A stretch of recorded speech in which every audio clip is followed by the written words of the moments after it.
আচ্ছা, চলে আসো চলে আসো, বসে পড়ো বসে পড়ো। আচ্ছা, তাহলে এখন আমাদের সবচেয়ে আলোচিত বিষয় তো এটাই, তাই তো? আরআরবি এনটিপিসি খুব হতাশজনক পারফরমেন্স প্রথমেই রেলের তরফ থেকে, ভ্যাকান্সি খুবই কম। ঠিক আছে, 2019-এর পর 2024 সালে রেলের ভ্যাকান্সি বেরোচ্ছে এনটিপিসির, সেখানে ভ্যাকান্সি প্রায় 1/3 গতবারের। ঠিক আছে, সুতরাং একটা হিউজ হিউজ কম্পিটিশন। প্রথমেই তোমাকে বলে রাখি, তোমার জন্য অপেক্ষা করছে, তুমি যে জন্যই ফর্ম ফিল আপ করো না কেন। ঠিক আছে, তার মধ্যে থেকে আমরা দীর্ঘ 8 থেকে 9 ঘন্টা অ্যানালাইসিস করে যেটা আমরা রিপোর্ট এসেছে, সেই রিপোর্টটা আমি একটু অ্যানালাইসিস করে দিচ্ছি যে কোন জোন তোমার জন্য চয়েস করা ভালো, কোন জোনে আমাদের মনে হচ্ছে একটু কম মানে কম কাট অফ যাওয়ার প্রবাবিলিটি বেশি। ঠিক আছে, তো সেইগুলো নিয়ে আমরা আলোচনা করব। তার উপরে কিছু ইম্পর্টেন্ট আলোচনা, এটা একদম প্রথম থেকে শেষ পর্যন্ত দেখো, কোনো সমস্যা নেই, এবং আমি পিডিএফটা তোমাকে এক্সপোর্ট করে দিয়ে দেবো, তোমার চিন্তা করার কোনো কারণই নেই। ঠিক আছে, তো দেখো ভালো করে আগে বুঝে নেবে। তো 2024-এর এনটিপিসি দিয়ে আলোচনা করার আগে সবার আগে একটু ভ্যাকান্সি কম্পারিজন করে নিই, যে কি ভ্যাকান্সি কোন লেভেলে, কতগুলি ভ্যাকান্সি কমলো বাড়লো নাকি একই থাকলো, কোন লেভেলে কি হলো গত বছরের তুলনায়। তো লাস্ট বারের থেকে আমরা অ্যানালাইসিস করলাম যেটা, সেটা কি বলছে, আমরা জানি যে এনটিপিসির যে ভ্যাকান্সি, এনটিপিসি এটা মূলত কিন্তু লেভেল 2 টু লেভেল 6 পর্যন্ত একটি জব। ঠিক আছে, লেভেল 1 এ রয়েছে কি রেলের গ্রুপ ডি পোস্ট, যেটা প্রিভিয়াসলি গ্রুপ ডি বলা হতো, যেটাকে লেভেল 1 নাম দেওয়া হয়েছে, যেটা ভ্যাকান্সি ঠিক পুজোর পরে হিউজ হিউজ ভ্যাকান্সি আসছে ওটা। ঠিক আছে, তো কিন্তু লেভেল 2 টু লেভেল 6 এটা ঢুকে যাচ্ছে এনটিপিসির মধ্যে। তার মধ্যে প্রথমেই ক্লিয়ার করে দিই, লেভেল 6 আর লেভেল 5 এই দুটি হলো pure graduation post. Level 2, level 3, level 4 এগুলি হলো এইচএস পোস্ট। ঠিক আছে, এবং তুমি যদি এবার খেয়াল করো, এই বছরের জন্য লেভেল 4 এর কোনো ভ্যাকান্সি বেরোয়নি। ঠিক আছে, অনলি লেভেল 2 and 3 বেরিয়েছে ফর এইচএস লেভেল, আর গ্র্যাজুয়েশনদের জন্য লেভেল 1, 2 একদম সামনে চলে আসো, এই ফাঁকায় সামনে সামনে সামনে লেভেল 2, লেভেল 3 আর লেভেল 4 এই যে সামনে চলে আসো একদম। লেভেল 2, লেভেল 3 আর লেভেল 4, ঠিক আছে, তো এইগুলোর জন্য, ঠিক আছে, যেগুলো লাগবে, এই সরি লেভেল 2 আর লেভেল 3 হলো এইচএস, আর লেভেল 5 আর লেভেল 6 হলো গ্র্যাজুয়েশন। ঠিক আছে, এটা আগে ক্লিয়ার করে নাও। তো দেখো লেভেল 6 এটাই টপ পোস্ট ছিল। ঠিক আছে, তো সেই পোস্টে 2019-এর ভ্যাকান্সি ছিল 7124 অল ওভার ইন্ডিয়ায়। ঠিক আছে, তো এই বছর সেটা নেমে দাঁড়িয়েছে 2730। ঠিক আছে, ডিক্রিজ হয়েছে, একটা হিউজ পার্সেন্টেজ অফ ডিক্রিজ দেখা গেছে এইবার। দেখো দাঁড়াও, দেখো 61.6%। ঠিক আছে, পোস্ট কমে গেছে, সুতরাং কাট অফ বৃদ্ধি পাবে। ঠিক আছে, তো এটা কিন্তু বুঝে নাও। ঠিক আছে, তো আগের বার লেভেল 6-এ যেখানে যেখানে যা যা কাট অফ ছিল, সেই একই কাট অফ এবারও ধরে রাখবে, এরকম ভাবার কোনো কারণ নেই। ঠিক আছে, হিউজ সংখ্যক পোস্টের গ্যাপ লেভেল 6-এ। ঠিক আছে, লেভেল 5-এ সবচেয়ে বেশি গ্যাপ দেখা গেছে লেভেল 5-এ। ঠিক আছে, আগের বার ছিল 17,393টি পোস্ট। ঠিক আছে, এই পোস্টগুলো খুব আকর্ষণীয় লেভেল 5-এর জব। ঠিক আছে, তো 17,393টা পোস্টের থেকে এবার দাঁড়িয়েছে অল ওভার ইন্ডিয়াতে 5,383টি পোস্ট। কত পার্সেন্ট ডিক্রিজ? ক্লিয়ার 68.97% ডিক্রিজ, হ্রাস পেয়েছে পোস্ট। ঠিক আছে, তো টোটাল পোস্টের সংখ্যা, সুতরাং এখানেও কিন্তু কাট অফ বৃদ্ধি পাওয়ার একটা বহুত সম্ভাবনা রয়েছে। ঠিক আছে, তো একই রকম ভাবে লেভেল 4-এ যদি তুমি দেখো, প্রিভিয়াস ছিল 161টা পোস্ট। এইবার সেটা নীল করে দেওয়া হয়েছে, লেভেল 4 মুছে ফেলা হয়েছে। ঠিক আছে, অন্তত যদি না পরবর্তী ক্ষেত্রে আবার রিভাইজড ভ্যাকান্সি যতক্ষণ না বেরোচ্ছে ততক্ষণ পর্যন্ত লেভেল 4 এই মুহূর্তে শূন্যতে দাঁড়িয়েছে লেভেল 4। ঠিক আছে, তো 100% ডিক্রিজ, পুরোটাই ডিক্রিজ, যা ছিল পুরোটাই ডিক্রিজ হয়ে গেছে। ঠিক আছে, লেভেল 3 এইচএস লেভেল পোস্ট। ঠিক আছে, তো লেভেল 3 তে 2019-এ পোস্ট ছিল 4940, এবার সেই পোস্ট দাঁড়িয়েছে মাত্র 2022। ঠিক আছে, তো সেই পোস্টের যে ডিক্রিজ রেট সেটা হলো 59.07% ডিক্রিজ হয়ে গেছে। এই সামনে চলে ওখানে বসবি না এখানে বসবি, ওখানে লোক ঢুকবে তো, বুঝে পড়ো। তাহলে ডিক্রিজ হলো কত? 59.07% ডিক্রিজ হলো লেভেল 2 তে, এই লেভেল 3 তে। আর লেভেল 2 যেটা একদম সবচেয়ে কম প্রোফাইলের জব দিয়ে শুরু হচ্ছে, ঠিক আছে, সেখানেও গতবার ছিল 5663 পোস্ট, এবছর পোস্টের সংখ্যা দাঁড়িয়েছে 1423। ঠিক আছে, clear 74.91% decrease, huge gap, huge huge huge decrease হয়ে গেছে। সুতরাং প্রথমত তো আমাদের একটা দাবি থাকবেই, যেটা সেটা হচ্ছে ভ্যাকান্সি বাড়ানোর জন্য, নাহলে এই গ্যাপ কোনোদিনই মিটবে না। ঠিক আছে, আর দ্বিতীয় নম্বর, ভ্যাকান্সি যদি বেরিয়েও যায় তাও সেটা 2019-কে ছুঁতে পারবে না। সেই জন্য প্রথম থেকেই তোমাকে বেটার প্রিপারেশন নিতে হবে। 2019-এ যে কাটআপে চাকরি হয়েছে, 2019-এ যেভাবে প্রিপারেশন নিয়ে চাকরি হয়েছে, 2024-এ সেই কাটআপ সেই প্রিপারেশন নিলে হবে না। এটা মাথার মধ্যে একেবারে গেঁথে নাও তুমি। ঠিক আছে, কোনো সম্ভাবনাই নেই এত পার্সেন্ট পোস্ট ডিক্রিজ হচ্ছে না হলে। ঠিক আছে, আচ্ছা, আরআরবি এনটি ইউজির যে ভ্যাকান্সি, এইবার যে 3445 টোটাল ভ্যাকান্সি দেখা গেছে এইচএস লেভেলের জন্য। ঠিক আছে, তার ভ্যাকান্সি একটা লিস্ট আমরা একদম ধরে ধরে ধরে ধরে বার করেছি, এগুলো লিখে লিখে লিখে লিখে। ঠিক আছে, তো কোন জোনে কটা করে পোস্ট, এটা বেশি ভালো হবে তুমি যখন মোবাইল ভিউ দেখবে। ঠিক আছে, মোবাইলের মধ্যে ভিউ দেখলে আমি যা ব্যাপারটা বুঝিয়ে দিচ্ছি, এই পাতাটা কি তুমি বুঝবে এখান থেকে তুমি বুঝবে যে কোন জোনে, ঠিক আছে, কোন জোনে কতগুলো করে ভ্যাকান্সি রয়েছে। যেমন কমার্শিয়াল ক্লাম টিকিট ক্লার্ক, অর্থাৎ ইউজি মানে এটা হলো আন্ডার গ্রাজুয়েট। ঠিক আছে, মানে হলো এইচএস পাশের। ঠিক আছে, তো এইচএস পাশের ওপরে দেখো এখানে এই যে জোন ওয়াইজ ভ্যাকান্সি দেওয়া, যেমন আহমেদাবাদ এত, আজমিরে দেখো খুব কম ভ্যাকান্সি। এই যে এগুলো কিন্তু নোটিশ করার মতো ব্যাপার। এই দেখো 11টা ভ্যাকান্সি আজমিরে। ঠিক আছে, দেখো আজমির কিরকম একটা জোন দেখো। এবার 11টা ভ্যাকান্সি দিয়েছে, কিন্তু কমার্শিয়াল কাম টিকিট ক্লার্কে কোনো ভ্যাকান্সি নেই। অ্যাকাউন্টস ক্লার্ক কাম টাইপিস্টে 7টা হলো জুনিয়র ক্লার্ক কাম টাইপিস্ট, আর ট্রেন ক্লার্কের কোনো ভ্যাকান্সি নেই। টোটাল 71টা ভ্যাকান্সি মাত্র আজমির জন্য, এইচএস লেভেলের জন্য। ঠিক আছে, তো হিউজ একটা সম্ভাবনা রয়েছে কাট অফ বেড়ে যাওয়ার। ঠিক আছে, তো মাত্র 71টা ভ্যাকান্সি। এরকমই কম ভ্যাকান্সি আর কোথায় কোথায় দেখা যাচ্ছে দেখো, বিলো 100 যে ভ্যাকান্সি গুলো রয়েছে, এবং খুবই কম ভ্যাকান্সি 16টা মাত্র পাটনা বিহারের চাপ বাংলার ওপর পড়তে চলেছে। ঠিক আছে, তো হিউজ চাপ পড়বে, কারণ বিহারে এবার সিটি নেই। এটা একটা খুব, গত বছর ট্রেন পুড়িয়ে দেওয়া হয়েছিল, এবার কি পুড়িয়ে দেবে আমি জানি না। ঠিক আছে, তো এবার কি করবে বিহারের লোক। যাই হোক, সবচেয়ে কম পোস্ট আমি দেখতে পাচ্ছি বিহারে, এবং তার থেকেও কম পোস্ট আছে মালদায়, মাত্র 12টা পোস্ট। ঠিক আছে, যারা মালদাকে একেবারে সেফ জোন মনে করছিলে, সেটা কিন্তু হিসাব কিন্তু ক্যালকুলেশন কিন্তু সেটা বলছে না। মাত্র 12টা পোস্ট, খুব কঠিন হয়ে যাবে ক্যালকুলেশন মালদার জন্য এই বছরের জন্য অন্তত। ঠিক আছে, মালদা কখনোই এবার প্রেফারেন্স জোনে থাকতে পারে না। ঠিক আছে, এই যে একেবারে যেগুলো কম পোস্ট, এই যে 1268, এই যে দেখো এই যে এই জায়গাগুলো, এই জোনগুলোতে। ঠিক আছে, তো এই জোনগুলো, এই যে এই জায়গাগুলো তো খুবই কম, খুবই অল্প অল্প অল্প অল্প পোস্ট, 50টা 60টা 70টা। যেমন ধরো এটাই যদি বলি যে শিলিগুড়ি, আমাদের ওয়েস্ট বেঙ্গলে শিলিগুড়ি কটা পোস্ট, টোটাল 42টা পোস্ট। টোটাল এইচএস লেভেলে 4খানা ভাগ, লেভেল 2 লেভেল 3 তে সব ভাগ মিলিয়ে 42টা পোস্ট আছে। ঠিক আছে, এটা কিন্তু একটা জিনিস খেয়াল করতে হবে। আচ্ছা, কলকাতা কি আছে আমাদের এখানে? কলকাতার কি রেজাল্ট দেখা যাচ্ছে? Kolkata highest number of vacancy নিয়ে বসে আছে 452। ঠিক আছে, 452। মুম্বাই আচ্ছা মুম্বাই আরেকটু বেশি যাচ্ছে, মুম্বাই কোথায়? হ্যাঁ মুম্বাই আরেকটু বেশি 699।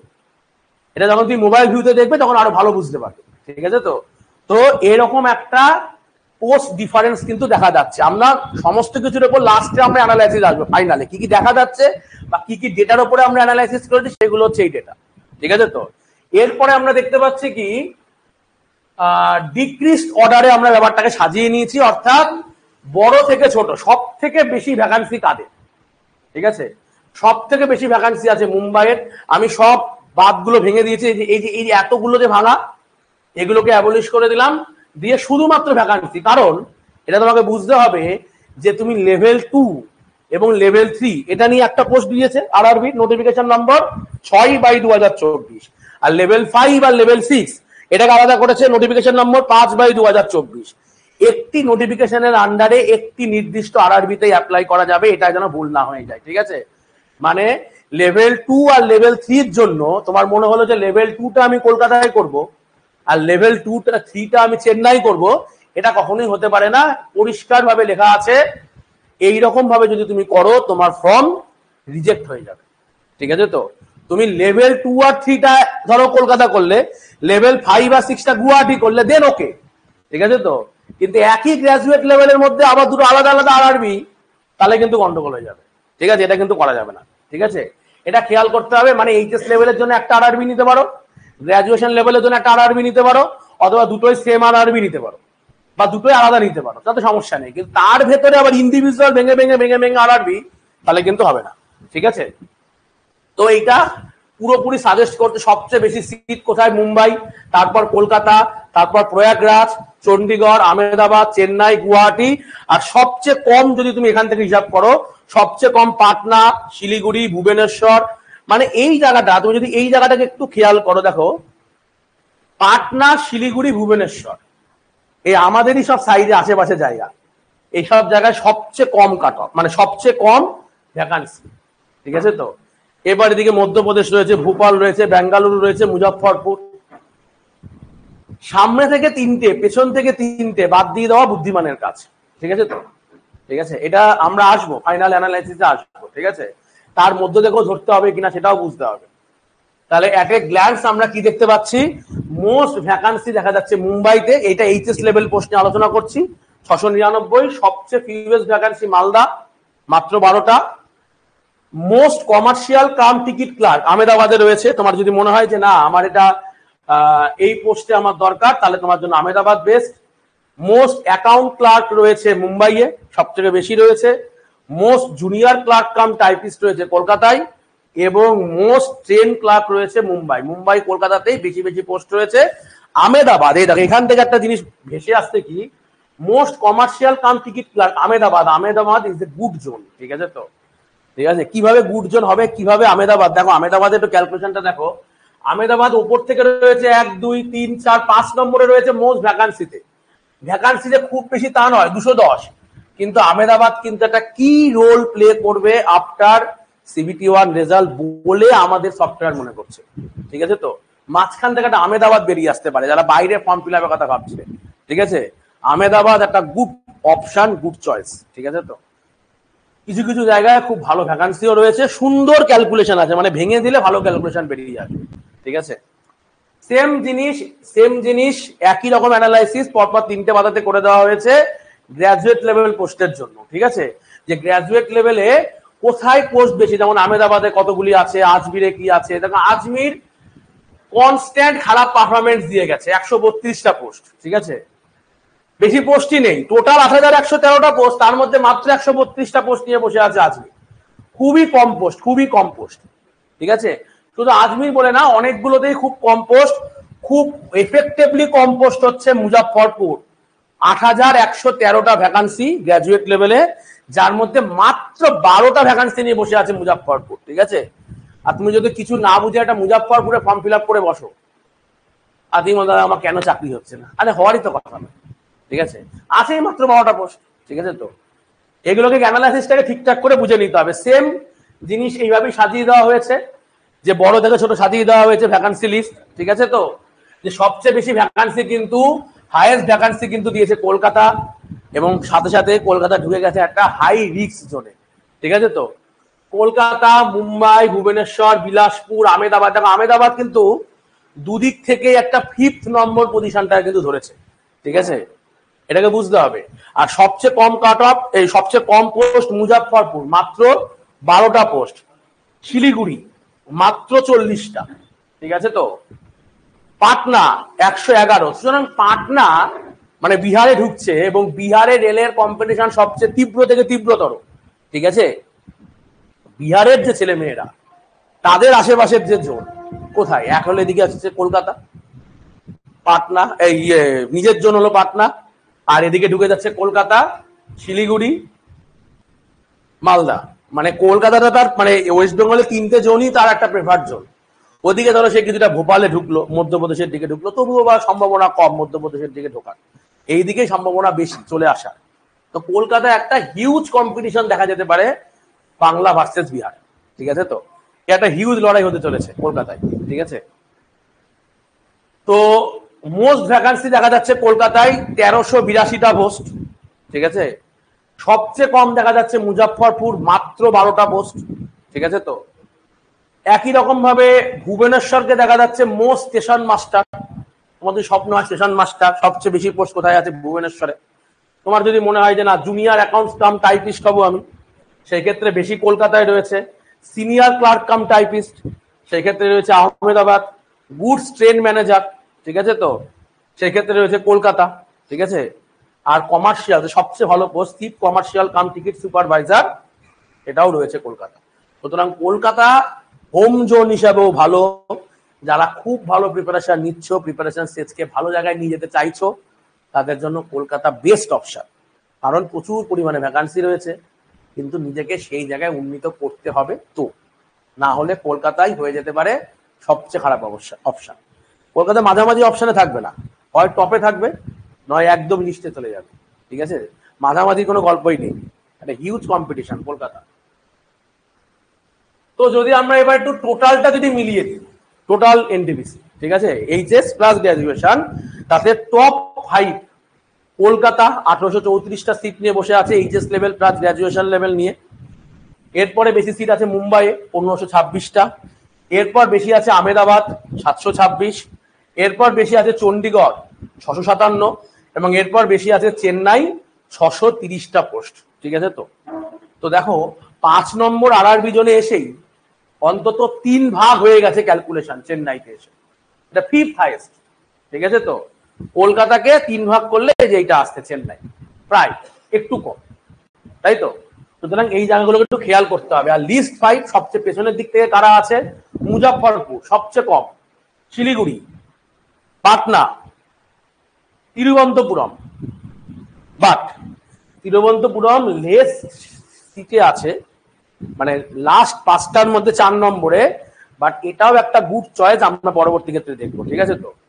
রাঁচি হচ্ছে 398টা পোস্ট, ঠিক আছে, গেল। এইবার দেখো 2019-এর কি কাট অফ ছিল, ঠিক আছে তো? কারণ 2019-এর কাট অফটা ছাড়া তুমি অ্যানালাইসিস কখনোই ঠিকঠাক ভাবে করে উঠতে পারবে না, ঠিক আছে? যে তোমার কোথায় চয়েস করা ভালো, কি বলছে প্রিভিয়াস অ্যানালাইসিস। তো এটাকে আমি আর অ্যানালাইসিস করছি না, ভেঙে চুরে আমি তোমাকে পিডিএফ দিয়ে দেবো। পিডিএফ এর মধ্যে কিভাবে লেখা আছে তুমি কি বুঝতে পারবে। এখানে যে ভ্যাকান্সিটা দেওয়া আছে, এই ভ্যাকান্সিটা হলো ইউআর ভ্যাকান্সি অনলি। আমি অনলি জেনারেলের জন্য ক্যালকুলেশনটা বার করে দিয়েছি। মোটামুটি এসসি এসটি ওবিসিতে যে খুব তফাৎ হয়ে গেছে তা নয়, ঠিক আছে তো? একই রকম আছে, 19-20-এর তফাৎ, ঠিক আছে? তো জেনারেলটাকে বেস করে তুমি ক্যালকুলেশন করতে পারো, ওভারঅল একটা এভারেজের কাছাকাছি একটা অ্যান্সার চলে আসবে, ঠিক আছে? মোটামুটি ঠিকঠাকই দেবে। তো এরকম করে প্রতিটা জোন, যতগুলি জোন আছে প্রতিটা জোন খুঁজে খুঁজে আমি বার করে রেডি করে দিয়েছি তোমার জন্য, তোমার চিন্তা করার কোনো কারণই নেই, ঠিক আছে তো? সেটা হচ্ছে প্রতিটা আলাদা আলাদা পোস্ট নেম, ঠিক আছে? সেইখানে ইউআর এর ভ্যাকান্সি কত ছিল, কত কাট অফ ছিল, ঠিক আছে? যদি তুমি এই আহমেদাবাদ জোনটাকে একটু দেখো, গত বছরে যে পোস্টে কমার্শিয়াল অ্যাপ্রেন্টিসে অর্থাৎ লেভেল 6-এ যে পোস্টে মাত্র 6টা ভ্যাকান্সি ছিল, সেইখানে কাট অফ গেছে কিন্তু 87.74 হলো। আবার যেখানে নাকি 48টা ভ্যাকান্সি ছিল, সেখানে গেছে 42.09, যেখানে 177টা, মানে সবচেয়ে বেশি ভ্যাকান্সি ছিল 177, স্টেশন মাস্টার সবচেয়ে কম কাট অফ গেছে টিয়ার 1-এ 72.56। আহমেদাবাদ কিন্তু একটু লো রিস্ক জোন, ঠিক আছে তো, তোমাকে কিন্তু এটা বুঝতে হবে। কাট অফটা কিন্তু তুলনামূলকভাবে কম। এই যে এটা হলো লেভেল 6 এর, তোমার level 2, level 3, level 4, level 5, level 6 এর মধ্যে একটি যাওয়া বলি, এটা আমি হাইয়েস্টটা নিয়ে আলোচনা করেছি। লেভেল 2 তেও আছে, এই যে লেভেল 2 এরও কাট অফ দেখো। আহমেদাবাদে অনেক 7-এর ঘরে কাট অফ দেখা যাচ্ছে, 7, 9-এর ঘরে কোনো কাট অফ নেই 90-এ অন অ্যান এভারেজ। আর এটা হলো প্রিলির কাট অফ। এই যে এবার যে 100 নম্বরের পরীক্ষা, সবচেয়ে কম কাট অফ হলো 72.56 স্টেশন মাস্টার, আর সবচেয়ে বেশি যদি এই জোনটা কাট অফ ধরি তাহলে হলো 87.74। অন অ্যান এভারেজ প্রিলিতে যদি তুমি ভাই 90 রাখতে না পারো 100-তে, কি স্কোর নর্মালাইজ করে, ঠিক আছে তো, কোনো সম্ভাবনাই নেই তুমি ধরে নিয়ে এগোতে পারো, ঠিক আছে তো। এই বছর এটা গেল আহমেদাবাদ। সেম ক্যালকুলেশন করে দিচ্ছে আজমিরের জন্য, সেম ক্যালকুলেশন যাবে এলাহাবাদ জোনের জন্য, সেম ক্যালকুলেশন যাবে ব্যাঙ্গালোরের জন্য, সেম ক্যালকুলেশন যাবে ভোপালের জন্য, সেম ক্যালকুলেশন কোথায় গেল, সাদা হয়ে গেল কেন পেজ, কি ব্যাপার? আচ্ছা,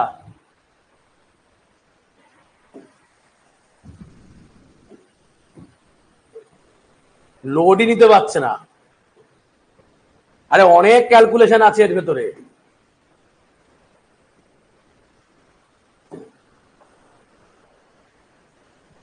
লোডই নিতে পারছে না, তাই না?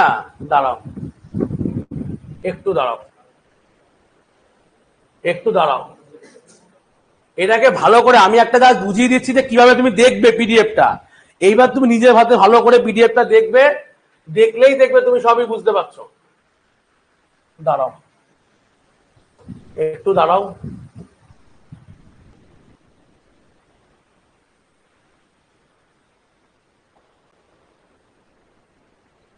প্রচুর জমে গেছে এখানে জিনিস।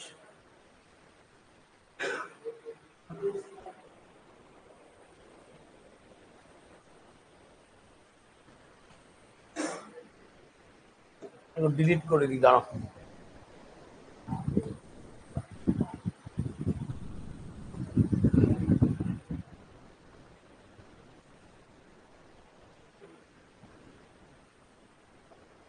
এই যে নিয়েছে এবার, তাও নিতে পারছে না। এই দেখো শিলিগুড়ি জোনটাই দেখো, শিলিগুড়ি জোনের দেখো সিনিয়র কমার্শিয়াল কাম টিকিট ক্লার্কের কাট অফ কত, খুবই কম, 65.91। শিলিগুড়ি পোস্ট কমও ছিল, তার মানে সবসময় এরকম নয় যে পোস্ট কম থাকলেই কাট অফ বাড়বে। সেটাও আমরা অ্যানালাইসিস করেছি সফটওয়্যার দিয়ে, যে পোস্ট কমের সাথেও কাট অফ এবারে কম যাওয়ার প্রবাবিলিটি কোথায়, ঠিক আছে। শিলিগুড়িতে দেখো গেছে যেমন, দেখো 65.91, 65.44। ভ্যাকান্সিস দেখো কত, মাত্র 13টা ভ্যাকান্সি, 23টা ভ্যাকান্সি, তার জন্য 65.44। ভ্যাকান্সি কম কিন্তু কাট অফও কম, অনেকগুলো প্রবাবিলিটির উপর নির্ভর করছে। দেখো সেকেন্দ্রাবাদ একটা হাই কাট অফ জোন, এই দেখো সেকেন্দ্রাবাদে কাট অফ দেখো কত, কমার্শিয়াল অ্যাপ্রেন্টিসে 95.97, 91.94। এটা প্রিলির কাট অফ 87, 86। একটা হাই জোনের ওপর দিয়ে যাচ্ছে হচ্ছে সেকেন্দ্রাবাদ। সেকেন্দ্রাবাদ চয়েস না করাই ভালো, এটা আমারও মনে হচ্ছে। রাঁচিও তাই মোটামুটি ভাবে 95.09 কাটাবো আমরা দেখেছি রাঁচিতে। 182টা ভ্যাকান্সিতে দেখো, 182টা ভ্যাকান্সি, কাট অফ কত 95.09, মানে এটা ইউআর এর ক্ষেত্রে বলছি আমি, ঠিক আছে তো। স্টেশন মাস্টারি চলে আসো, 43টা ভ্যাকান্সি, কাট অফ চলে গেছে কোথায় 78, ঠিক আছে। এক্সাক্ট, একেবারে এক্সাক্ট ক্যালকুলেশন কখনোই করা সম্ভব নয়, একটা অ্যাপ্রক্সিমেট ধরা যেতে পারে কি হলে প্রিভিয়াস যেটার উপর কি হতে পারে, নাও হতে পারে, ঠিক আছে তো। যেমন এখানেই দেখো 182টা 43টা পোস্ট হয়ে গেল স্টেশন মাস্টারে, কাট অফ 95 থেকে 78 কমে গেছে। এটা তো হওয়ার কথা নয়, হয়েছে কিছু কিছু জায়গায় এরকম দেখা গেছে, ঠিক আছে, হতেই পারে, না হওয়ার কিছু নেই। কলকাতা জোনটা কোথায় আমাদের দেখি, মুম্বাই, মালদা, এই যে কলকাতা জোন দেখো, কলকাতা জোনে কি ছিল আগের বার, দেখো কলকাতা জোনের আগের বারের কমার্শিয়ালের অ্যাপ্রেন্টিসে কাট অফ ছিল 96.50, 96.50 প্রিলির কাট অফ টিয়ার 1, ঠিক আছে তো। 89, 84, 82.73, 90.90, সবই 90, 90.84, 92.50, 92.02, ঠিক আছে তো। কিছু কিছু ক্ষেত্রে পোস্ট কম, যেমন ধরো সিনিয়র ক্লার্ক কাম টাইপিস্টে অল্প অল্প কাজে, সেটাও সবচেয়ে কম কত, 75.23, ঠিক আছে। কলকাতা অলওয়েজ এর জন্য হাই কাট অফ জোনকে রিপ্রেজেন্ট করে, কিন্তু তার মধ্যে যার ক্ষমতা আছে সে এর মধ্যে থেকে তুলে নেবে। তোমার মধ্যে যদি ক্ষমতা থাকে তুমি এর মধ্যে থেকে চাকরি তুলে নেবে। অনেক ছেলে মেয়ে নিয়েছে যারা এসডিএসসি পড়তো, কলকাতাতেই চাকরি পেয়েছে, ঠিক আছে তো। তাহলে কলকাতাতেই চাকরি পেয়েছে এই হাই কাট অফ জোনের পরেও। তোমাকে ধরতে হবে, তুমি ধরতে পারছো কি পারছো না সেটা, ঠিক আছে তো। তো এরকম করে প্রতিটা জোনই, এই যে জম্মু জোন, তুমি যদি একদম চলে যেতে চাও, না দাদা আমি আর শুধুমাত্র 7 দিন 10 দিন 15 দিনের জন্য আর হানিমুনে যেতে চাইছি না জম্মু কাশ্মীর, আমি পার্মানেন্টলি থাকতে চাইছি, তাহলে জম্মু কাশ্মীরে যেতে পারো তুমি, ঠিক আছে। সারা জীবন তুমি ভূস্বর্গের মধ্যে কাটাবে, ঠিক আছে, কাটাও। সেখানে যে কাট অফ, সেখানে ভূস্বর্গে কাটাতে গেলে একটা পোস্ট ছিল, তাতে কাট অফ ছিল 92.89, ঠিক আছে। কিছু কিছু জায়গায় দেখো পোস্ট কাট অফ খুবই কম, যেমন 72.58 এর মতো কাট অফও গেছে, ঠিক আছে তো। তো মোটামুটি ভাবেও রিস্ক জোন জম্মু, খুব যেহেতু এদের পোস্ট খুব একটা বেশি না, ঠিক আছে, মোটামুটি রিস্ক জোনের মধ্যে পড়ছে, মিডিয়াম রিস্ক জোনের মধ্যে পড়ছে। গুয়াহাটি রয়েছে অনেকের ফেভারিট চয়েস, ঠিক আছে তো। গুয়াহাটি, যে আমি নর্থ ইস্টে চলে যাব, ঠিক আছে তো। গুয়াহাটি বহু লোক ফর্ম ফিল আপ করে, গুয়াহাটিতেও কাট অফ কম যায়, যেমন ধরো জুনিয়র অ্যাকাউন্ট কাম অ্যাসিস্ট্যান্ট কাম টাইপিস্টের কাট অফ 65.41, এটাও আমরা দেখেছি, ঠিক আছে, 65। এখানে কিন্তু 90-র ঘরে কিন্তু গুয়াহাটিতে দেখো কোনো কাট অফ যায়নি, 9-কে হিট করতে পারিনি, 90-কে হিট করতে পারিনি, ঠিক আছে তো। সবই 89.90 এটা গেছে। কিছু কিছু পোস্টে কাট অফ যার বেশি সে বেশিই যাবে, যে পোস্টেই করো না কেন, ঠিক আছে তো। এরপরে আমরা আসছি এই গোটা অ্যানালাইসিসের সময়, এই যে প্রতিটা জোন আমরা ইন্ডিভিজুয়াল ধরে ধরে দিই, যতগুলো জোন আছে, ঠিক আছে, যতগুলি ফর্ম বেরিয়েছে এবছর গত বছর, প্রতিটা ধরে ধরে 2 ডিজিট পর্যন্ত তুলে দিয়েছি। আরো বড় ছিল কাট অফটা, অত টাইপ করার সময় নেই, 2 ডিজিট পর্যন্ত করে দিয়েছি, ঠিক আছে তো, মানে বুঝতে পারো মোটামুটি। এর উপরে বেস করে এই যে এইটা হলো সবচেয়ে ইম্পর্টেন্ট লাইন, ইম্পর্টেন্ট প্যারা, যে গোটাটার ওপর অ্যানালাইসিস করে কি আমরা বুঝলাম, কি দিচ্ছে সফটওয়্যার রেজাল্ট, ঠিক আছে, এই বছরের জন্য। রিস্ক জোন অ্যানালাইসিস 2024 সবচেয়ে গুরুত্বপূর্ণ কথা, এই পয়েন্টটা, রিস্ক জোন, ঠিক আছে। রিস্ক জোন অ্যানালাইসিস করছে উইথ 2019 কাট অফ, 2019-এর কাট অফ এন্ড ভ্যাকান্সি, এটাকে আমরা রেখেছি। ইন্ডিভিজুয়াল জোনে 2019-এ কত কাট অফ ছিল, কত ভ্যাকান্সি ছিল, তার কি ছিল রেশিও, ঠিক আছে। এবং এবছর 2024-এ কি ভ্যাকান্সি আসছে, ঠিক আছে, 2024-এর ভ্যাকান্সিটাকেও আমরা রেখেছি। মানে আগের বার ছিল ভ্যাকান্সি, আগের বারের কাট অফ প্লাস এবারের ভ্যাকান্সি, এই তিনটে জিনিস, তিনটে ফ্যাক্টরকে একসাথে অ্যানালাইসিস করেছে সফটওয়্যার, ঠিক আছে। তিনটে জিনিসকে অ্যানালাইসিস করে যে জোন আমরা তিনটে জোনে ভাগ করে দিয়েছি, আমাদের মনে হচ্ছে যে সবচেয়ে বেশি কাট অফ বেশি যেতে পারে কোথায়, সেকেন্দ্রাবাদ, মুম্বাই, ভোপাল এবং কলকাতা, হাই রিস্ক জোন, ঠিক আছে। তোমার মধ্যে যদি হাই রিস্ক নেওয়ার প্রবাবিলিটি থাকে, তাহলে তুমি সেকেন্দ্রাবাদ, মুম্বাই, ভোপাল এবং কলকাতা এই চারটেকে তুমি ধরতে পারো, ঠিক আছে। লো রিস্ক জোন, সবচেয়ে কম রিস্কে তোমার সম্ভাবনা পাওয়ার চাকরি এবার যেটা আমাদের মনে হচ্ছে, আহমেদাবাদ, বেঙ্গালুরু এবং ত্রিবান্দ্রম বলে দেখানো হয়েছে, এটা তিরুবনন্তপুরম, ঠিক আছে তো। তো হয় তিরুবনন্তপুরম, নয় বেঙ্গালুরু, নয় আহমেদাবাদ, লো রিস্ক, ঠিক আছে। আর যারা এভারেজ রিস্কের ওপরে, একটা লো রিস্কও যেতে চাইছে না, হাই রিস্কও যেতে চাইছে না, এভারেজের ওপর খেলতে চাই, তাদের জন্য রয়েছে পাটনা, প্রয়াগরাজ, রাঁচি, শিলিগুড়ি, মালদা, মুজাফফরপুর, গুয়াহাটি, জম্মু, চেন্নাই, চণ্ডীগড়, ভুবনেশ্বর, বিলাসপুর। এবার তোমার মনে হতে পারে যে স্যার আপনি পাটনা সবচেয়ে কম পোস্ট ছিল এই বছর, তবুও সে হাই রিস্ক জোনে যায়নি কেন? প্রসঙ্গটা হলো তুমি কোনো মাথা লাগানো যাবে না, সফটওয়্যার মাথা লাগিয়ে ফেলেছে এর জন্য, ঠিক আছে তো। গত বছরের কাট অফ, গত বছরের ভ্যাকান্সি, এবছরের ভ্যাকান্সি, সমস্ত কিছুর ওপর ক্যালকুলেশন করে এটা হলো ফাইনাল রেজাল্ট, ঠিক আছে তো। যেখানে সবচেয়ে কম যেতে পারে আহমেদাবাদ, বেঙ্গালুরু, তিরুবনন্তপুরম, সবচেয়ে বেশি যেতে পারে সেকেন্দ্রাবাদ, মুম্বাই, ভোপাল, পাটনা, এবং বাদ বাকি যে জোনগুলো রয়েছে অর্থাৎ বিলাসপুর, ভুবনেশ্বর, চণ্ডীগড়, মুজফ্ফরপুর, গুয়াহাটি, জম্মু, চেন্নাই, পাটনা, প্রয়াগরাজ, রাঁচি, শিলিগুড়ি, মালদা এভারেজ জোনে কাট অফ যেতে পারে। এবার তুমি ঠিক করে নাও তুমি কোন জোনটা নেবে। আরো বেটার অ্যানালাইসিস এর জন্য আমি গোটা পিডিএফটাই তোমার হাতে তুলে দেবো, ঠিক আছে? তো এবার এসছে কিছু এফএকিউ, ঠিক আছে, কিন্তু সাধারণ মনে তোমার প্রশ্ন, ঠিক আছে, যেগুলি অলরেডি কিছু কিছু প্রশ্ন এর ডিটেলস প্রশ্ন, সমস্ত প্রশ্ন ওয়েবসাইটে আপলোড করে দিয়েছে আরআরবি তার অফিসিয়াল ওয়েবসাইটে। সেখান থেকে কিছু গুরুত্বপূর্ণ প্রশ্ন আমি তোমার জন্য তুলে দিলাম। এরপর যদি তোমার কোনো প্রশ্ন থাকে তুমি আমাকে বলবে, ঠিক আছে? যেমন সিএন 0 পাস 2024, যেটা প্রথমে বেরিয়েছিল গ্রাজুয়েট লেভেল, তার ফর্ম ফিল আপ কিন্তু এই মুহূর্তে চলছে। 14 তারিখ কিন্তু ফর্ম ফিল আপ শুরু হয়ে গেছে, আজকে মনে হয় 23 তারিখ, 7 দিন অতিক্রান্ত। শেষ তারিখ হলো 15 তারিখ রাত 11টা 59 পর্যন্ত তোমার কাছে সময় আছে। জাতি প্রমাণপত্রের গুরুত্বপূর্ণ তারিখ 13-10-2024, অর্থাৎ যদি তোমার কাস্ট সার্টিফিকেট রিলেটেড কোনো ইস্যু থাকে তাহলে সেটা কিন্তু অবশ্যই তোমাকে মিটিয়ে নিতে হবে 13-10-2024 মধ্যে, ঠিক আছে? যোগ্যতার মানদণ্ড কি? আবেদন জমা দেওয়ার শেষ তারিখের মধ্যে প্রয়োজনীয় শিক্ষাগত যোগ্যতা বা প্রযুক্তি থাকতে হবে। অর্থাৎ দাদা আমার প্রশ্ন, আমি তো এই বছর গ্রাজুয়েশন করছি, আমার তো এখনো রেজাল্ট বেরোয়নি, আমি কি অ্যাপ্লাই করতে পারবো? ঠিক আছে, এই জাতীয় যে যতগুলো প্রশ্ন আসবে সবগুলোর জন্য ফিক্সড অ্যান্সার যেদিন তুমি আবেদন করছো। ধরো তুমি আজকে তোমার নেই, তুমি আবেদন করছো 13 তারিখ, 11 তারিখ রাত্রে তুমি পেয়েছো সার্টিফিকেট হাতে, 13 তারিখ তুমি অ্যাপ্লাই করো, কোনো সমস্যা নেই। কিন্তু 11 তারিখ তুমি সার্টিফিকেট পাবে আর 10 তারিখ তুমি অ্যাপ্লাই করে বসে আছো, হবে না, ঠিক আছে? তো এইটা কিন্তু খেয়াল করতে হবে, প্রয়োজনীয় শিক্ষাগত যোগ্যতা থাকতে হবে। যে আমার গ্রাজুয়েশনের রেজাল্টটা আমার এখনো দাদা বেরোয়নি, আমি কি করব? ফাইনাল ইয়ার রেজাল্ট তুমি কি করবে? তুমি বাতিল হয়ে গেছো, ঠিক আছে? তো তুমি এইচএস লেভেল পর্যন্ত ধরবে, ঠিক আছে? যদি তোমার এই দিনের মধ্যে রেজাল্ট কমপ্লিটলি বেরিয়ে যায় তাহলে তুমি অ্যাপ্লাই করতে পারবে, নাহলে তুমি অ্যাপ্লাই করতে পারবে না, পরিষ্কার কথা। প্রেসক্রাইব যোগ্যতা চূড়ান্ত ফলাফলের জন্য অপেক্ষা করছেন এমন প্রার্থীরা আবেদন করতে যোগ্য নন। পরিষ্কার ভাষায় বলে দেওয়া হয়েছে, যারা ফাইনাল ইয়ারে রয়েছে, লাস্ট ইয়ারে দাদা আছি আমি কি করব, এইগুলোর জন্য যোগ্য নন। রেল পরিষ্কার ভাষায় বলে দিয়েছে যোগ্য নন।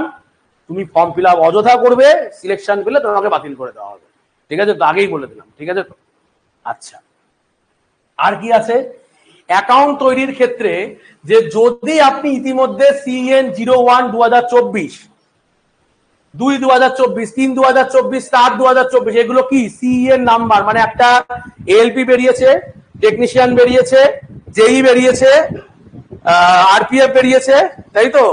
হ্যাঁ, প্যারামেডিক্যালের পোস্টগুলো বেরিয়েছে, এই যে এইগুলো যে পোস্টগুলো অলরেডি বেরিয়ে গেছে, অলরেডি ফর্ম ফিল আপ হয়ে গেছে যেগুলো, সেগুলোর মধ্যে যখন তুমি ফর্ম ফিল আপ করেছিলে তখন যে তুমি একটা অ্যাকাউন্ট ব্যবহার করেছিলে, যদি সেই অ্যাকাউন্ট তোমার কাছে থাকে তাহলে এনটিপিসির জন্য সেই অ্যাকাউন্টটা দিয়েই তোমাকে প্রডিউস করতে হবে, অন্যভাবে হবে না, ঠিক আছে? তো নিজের ইচ্ছা মতো কাজ করা যাবে না, পরিষ্কার বলে দিয়েছে। যদি এগুলো থাকেন তাহলে একই ক্রেডেনশিয়াল ব্যবহার করতে পারেন, একই ক্রেডেনশিয়াল, ঠিক আছে? তো সেম। আর যদি দেখা যায় যে না তুমি এগুলোতে কোনো ফিল আপ করোনি, তাহলে তুমি নিউ ক্রেডেনশিয়াল ব্যবহার করবে, নতুন ভাবে প্রথমে একটা অ্যাকাউন্ট তৈরি করে নেবে, এরপর ওই অ্যাকাউন্টের আন্ডারে পরপর পরীক্ষা হতে থাকবে।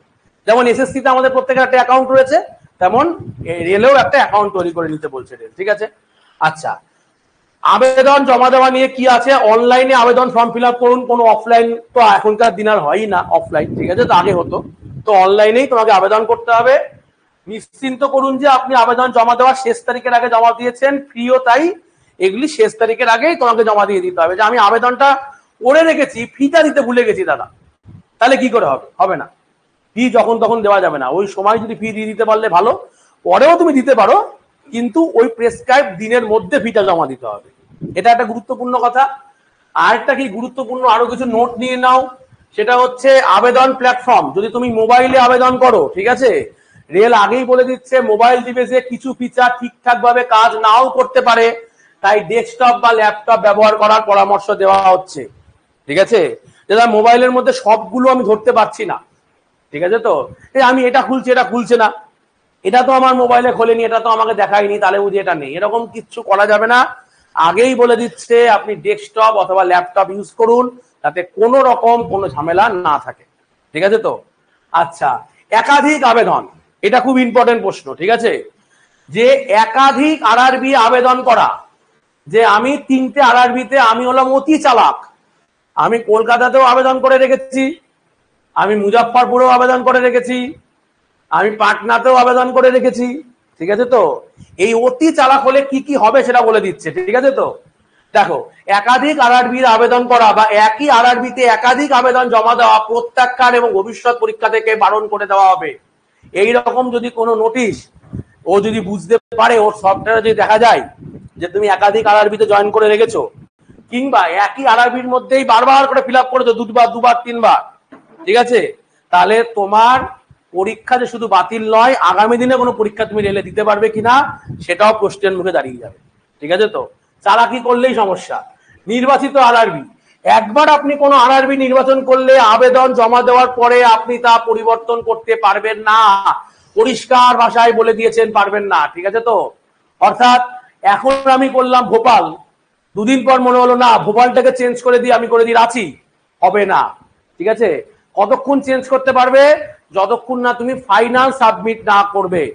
After final submit RRB change হবে না, ঠিক আছে তো।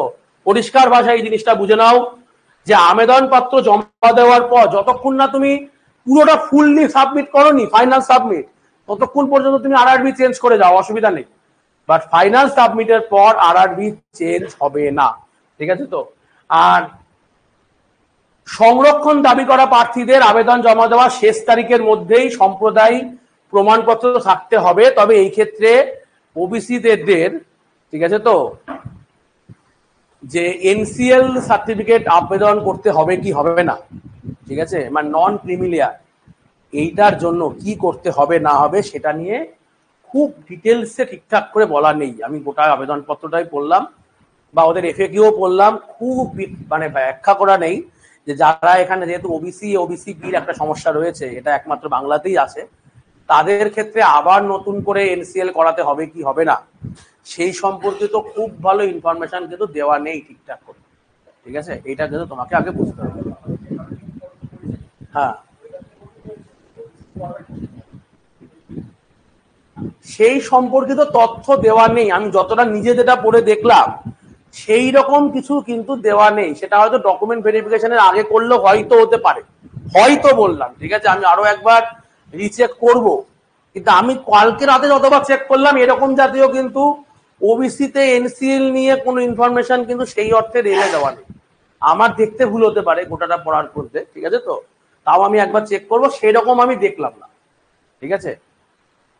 একই রকম ভাবে CN 06/2024, অর্থাৎ যেটা নাকি এইচএস লেভেল, তার দুটো ডেট চেঞ্জ। এক হলো আবেদন শুরু হয়েছে গত পরশু থেকে 21 তারিখ থেকে, এবং আবেদন চলবে 20 তারিখ পর্যন্ত। আর বাকিগুলো যেমন যেমন যেমন যেমন আগে ছিল, ওই লাস্ট পর্যন্ত না হলে হবে না, বা একাধিক আরআরবি চয়েস করা যাবে না, সেম টু সেমই থাকবে, ঠিক আছে। তো এই হলো ওভারঅল অ্যানালাইসিস, যেখান থেকে তোমার high risk zone, low risk zone, medium risk zone, কোনটায় কি ভ্যাকান্সি A to Z আমি তোমাকে বুঝিয়ে দিলাম, ঠিক আছে। এরপর যদি তোমার কোনো সমস্যা থাকে, আবার তুমি বাড়িতে গিয়ে অ্যানালাইসিস আগে একবার ভালো করে পিডিএফটা, এটা তো এর ওপর দিয়ে চলে গেল, এবার তুমি বুঝে নিলে যে কিভাবে দেখতে হবে।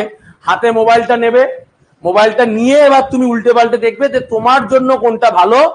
SDSCC শুধুমাত্র এই জায়গাটাকে একটু জোর দিতে চাইছে এই স্লাইডের ওপরে, যে high risk zone, low risk zone, medium risk zone, তুমি বুঝে নাও তুমি কোন জোনে পারবে। মেয়েদের জন্য, যারা নাকি মূলত হাউস ওয়াইফ, ঠিক আছে, তাদের জন্য কলকাতা বেটার জোন, ঠিক আছে, যারা বাড়ি ছেড়ে বাইরে যেতে পারবে না, ঠিক আছে। আর যে সমস্ত মেয়েদের এরকম কোনো সমস্যা নেই যে বাড়ির বাইরে যেতে পারবো, তাদের জন্য কলকাতাও বেস্ট হতে পারে, বাইরেও হতে পারে। একই সেম জিনিস ছেলেদের জন্য তাই, যে যারা মনে করছে না আমার বাইরে যাওয়ার দরকার নেই, কলকাতায় আমার বেস্ট জোন, তাহলে বেস্ট, ঠিক আছে তো। আর যদি মনে করো যে না আমি বাইরে যেতে চাই, তাহলে যেতে চাও, একই সেম, ঠিক আছে। বলো, আর কারোর কি কোনো সমস্যা আছে? এই এক্সাম কবে কন্ডাক্ট হতে পারে? অন অ্যান এভারেজ তুমি আজকে থেকে 6 থেকে 7 মাস মিনিমাম ধরে এগোতে পারো। দেখো, প্রথম ফর্ম বেরিয়েছিল এই বছরের ALP, যেখানে একটা ক্লিয়ার ধারণা ছিল যে জুলাই থেকে আগস্টের মধ্যে তার Tier 1 হবে, হয়েছে? জুলাই চলে গেছে তো, আগস্ট শেষ, এটা কি চলছে? সেপ্টেম্বর, অক্টোবর নভেম্বর ধরে নাও, পুজোর পর থেকে পর পর পরীক্ষা শুরু হচ্ছে রেলের। প্রথমে এএলপি হলো, তারপর টেকনিশিয়ান আছে, জেই রয়েছে, আরপিএফ রয়েছে, ঠিক আছে তো, এনটিপিসি পরে একদম শেষের দিকে, তারও পরে গিয়ে ঢুকবে গ্রুপ ডি, ঠিক আছে।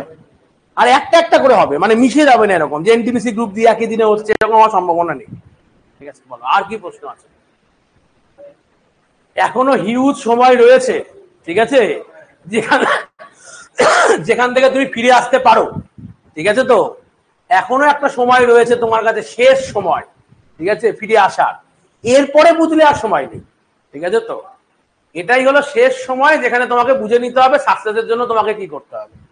এরপরে আর সময় নেই, এরপর তোমাকে এর উপরে বেস করে এগিয়ে যেতে হবে। বুঝতে পেরেছো? বলো আর কারোর কোনো সমস্যা? কি সমস্যা? নেই পেছনে? নেই তোমাদের? নেই কারুর? করে রাখতে পারো। আর আর নেই? তাহলে এই পর্যন্ত তোমাকে পিডিএফ আমি দিয়ে দিচ্ছি, তুমি এবার সম্পূর্ণটা দেখে নাও, বিকেলের মধ্যে পিডিএফ তোমার চলে যাবে, ঠিক আছে তো। আর এরপরে আমরা ঢুকে যাচ্ছি কোথায়? আজকের যে টপিক, এইচসিএফ এলসিএম রেলের পিওয়াই কি ধরনের প্রশ্ন আছে, তাই তো একটু মেপে নেওয়ার সময় আছে। চলো টাটা। আচ্ছা, সাগরের কি? মুম্বাই ফর্ম ফিল আপ করেছি, এবার কি হবে? কিছুই হবে না, ভালোই তো, তুমি হাই কাট অফ জোনের মধ্যে রয়েছো।